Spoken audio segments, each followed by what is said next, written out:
रात के समय आकाश का नजारा और उस वक्त होने वाली खगोलीय घटनाएं आश्चर्यजनक और सम्मोहक होती है। मानव सभ्यता की शुरुआत से ही हमने विशाल महासागरों में दिशा ज्ञान, फसलों को उगाने का समय जानने और कुछ ऐसे सवालों के जवाब जैसे कि हम कहां से आए और यहां कैसे पहुंचे, हमारी इन्हीं जिज्ञासाओं ने मानव जाति के लिए खगोल विज्ञान की शुरुआत की। खगोल विज्ञान और खगोल भौतिकी दोनों ही भौतिकी की एक शाखा है, जिसमें भौतिकी में प्रयोग की विभिन्न शाखाओं को सत्यापित किया जा सकता है।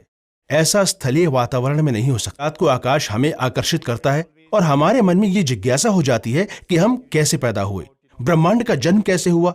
ये स्वाभाविक प्रश्न है जो हम सभी के मन में उठते हैं। देश का एक प्रमुख शोध संस्थान होने के नाते एरीज अवलोकन खगोल विज्ञान, खगोल भौतिकी और वायुमंडलीय विज्ञान में विशेषज्ञ है। संस्थान की विरासत 6 दशक से भी अधिक समय से चली आ रही है। ये संस्थान 1954 में उत्तर प्रदेश के वाराणसी में एक राज्य वेधशाला के रूप में स्थापित हुआ और इसे स्थापित करने की पहल की थी उस समय के शिक्षा मंत्री और बाद में उत्तर प्रदेश के मुख्यमंत्री रहे डॉक्टर संपूर्णानंद और प्रोफेसर A.N. सिंह ने, जो कि लखनऊ विश्वविद्यालय में गणित के प्रोफेसर थे। 1955 में इसे पहाड़ों में साफ आकाश देखने के लिए नैनीताल स्थानांतरित कर दिया गया।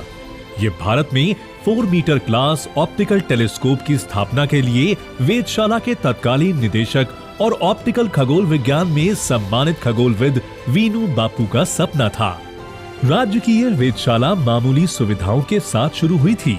1972 में मनोरा पीक पर 1 मीटर ऑप्टिकल टेलीस्कोप स्थापित हुआ था। तब इसका भी विकास होने लगा। 2004 में एरीज भारत सरकार के विज्ञान और प्रौद्योगिकी विभाग के तत्वाधान और वित्त पोषण के अंतर्गत आया। खगोल विज्ञान की लगभग सभी आधुनिक वेधशालाओं का प्रमुख उपकरण टेलीस्कोप है। टेलीस्कोप प्रकाश को इकट्ठा करने और इमेज को बढ़ाने के दोहरे उद्देश्यों को पूरा करते हैं, ताकि गैलेक्सी की छोटी और काफी धुंधले पिंडों को भी आसानी से देखा जा सके।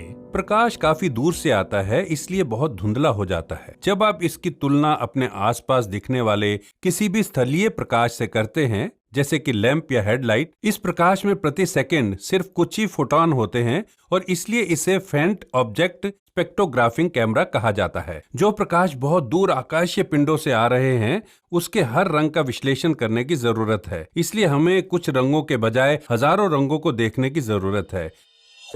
अधिकांश वेधशालाएं पृथ्वी के वायुमंडल में मौजूद अवशोषण और दृश्य बाधिता को कम करने तथा अवलोकनों की सटीकता को बनाए रखने के लिए विभिन्न अपर्चर वाले टेलीस्कोप से अवलोकन करती है।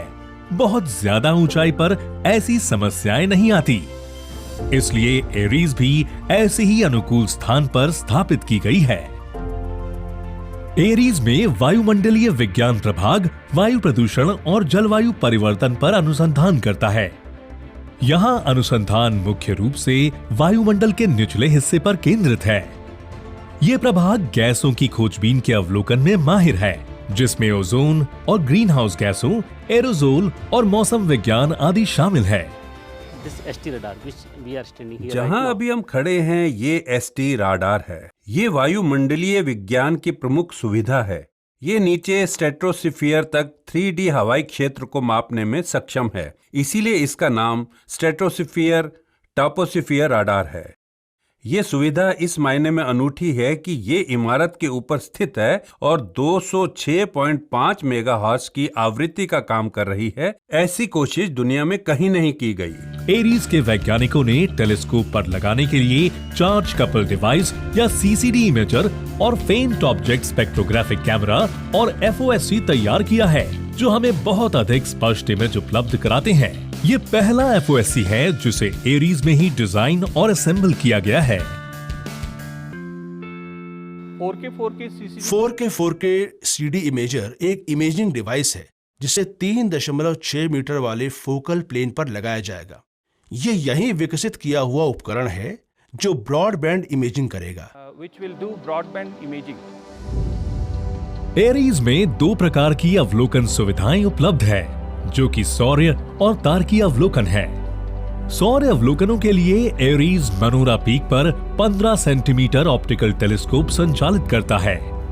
सौर विस्फोट की नियमित घटनाओं जैसे सौर फ्लेयर्स, फिलामेंट्स और सर्ज आदि का नियमित रूप से वैज्ञानिकों द्वारा अवलोकन किया जाता है।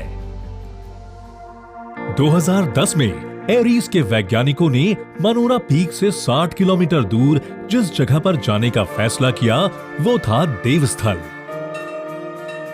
यहां एरीज ने अपना पहला 1.3 मीटर मॉडर्न ऑप्टिकल टेलीस्कोप स्थापित और परिचालित किया। इस प्रकार देवस्थल पर 10 साल की कोशिशों के बाद 2015 के मध्य में भारत के सबसे बड़े और सबसे उन्नत 3.6 मीटर देवस्थल ऑप्टिकल टेलीस्कोप या डॉट टेलीस्कोप को सफलतापूर्वक स्थापित किया गया। जब टेलीस्कोप एक वस्तु से दूसरी वस्तु पर आता है तो ये एकदम स्पष्ट इमेज पाने के लिए प्राइमरी और सेकेंडरी मिरर को ऑनलाइन संरेखित कर सकता है। इसके अलावा बेल्जियम और कनाडा के साथ वैज्ञानिक सहयोग में एक 4 metre aperture international liquid mirror telescope Devasthal पर जल्द ही संचालित होने की उम्मीद है। ऑप्टिकल अवलोकन की शुरुआत से ही एरीज लगातार खगोलीय अनुसंधान के क्षेत्र में योगदान दे रहा है, विशेषकर महत्वपूर्ण खगोलीय घटनाओं के समय अवलोकन करके। उदाहरण के लिए देश में गामा रे विस्फोट के ऑप्टिकल आफ्टरग्लो का निरीक्षण करने का पहला सफल प्रयास एरीज में किया गया। शैक्षिक स्तर पर एरीज कुशल मानव संसाधन विकसित करने के लिए छात्रों को पीएचडी और पोस्ट डॉक्टरल फेलोशिप कार्यक्रम आयोजित करता है। समय समय पर सार्वजनिक पहुंच वाले कार्यक्रम में संस्थान द्वारा विभिन्न कार्यशालाओं और कार्यक्रमों का आयोजन किया जाता है। वेधशाला रात में आकाश दर्शन के लिए सार्वजनिक रूप से खुला है। दर्शनार्थी स्लाइड शो में शामिल होकर आकाशीय पिंडों का वर्णन करने वाली गैलरी भी देख सकते हैं। एरीज एक सार्वजनिक वित्त पोषित अनुसंधान संस्थान है। हम इस संस्थान को एक बहुत बड़ी गतिविधि और सामाजिक वैज्ञानिक जिम्मेदारी के रूप में देखते हैं।